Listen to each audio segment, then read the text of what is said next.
Pastikan setelah Anda memberikan caption, Anda tidak lupa menuliskan sumber.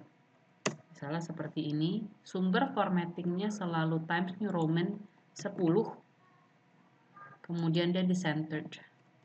Lalu mulai dengan buka kurung, misalkan ini diambil dari sebuah buku yang ditulis oleh misalnya saja Jane Doe misalnya. Jadi Doe, kemudian jadi seperti penulisan sumber buku, kemudian tahun 2011 misalnya. Kalau misalkan ada halaman, tulis halaman misalnya HLM titik misalnya 9, kemudian tutup kurung seperti ini. Ini juga misalnya,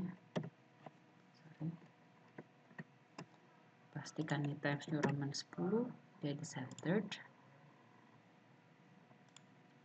10 misalnya kita dari Jane Doe juga, Doe 2011 misalnya, kemudian HLM 10 misalnya seperti itu. Nah, kalau Anda sudah selesai memberikan caption dan sumber untuk semua gambar Anda, yang perlu Anda lakukan adalah membuat daftar gambar. Daftar gambar, caranya masuk di references, kemudian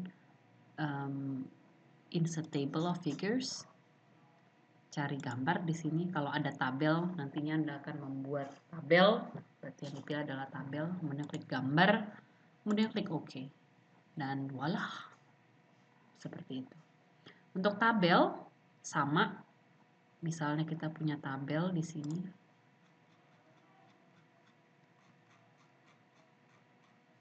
Misalnya seperti ini, kita punya tabel. Nah, ini sama caranya, klik kanan, insert caption, kalau tidak bisa melalui references. Kemudian di sini insert caption. Nah, perbedaannya antara gambar dengan tabel, ini saya sudah membuat, jadi kalau misalkan Anda belum membuat tabel, silahkan buat melalui new label. Tabel itu selalu berada di atas, above. Sementara kalau gambar dia selalu below. Jadi ini above. Oke, tabel di sini, kita klik di sini, titik, spasi, contoh, tabel misalnya. Ini numberingnya jangan lupa, include chapter number, heading, period, kemudian klik OK, dia akan seperti ini, kemudian kita klik OK. Sama seperti tadi, jangan pernah merubah ini kalau Anda belum selesai menuliskan tabel atau memberikan caption di semua tabel. Anggaplah ini yang terakhir, 2.1, contoh tabel, seperti itu. Kemudian masuk ke dalam daftar tabel, sama caranya di sini.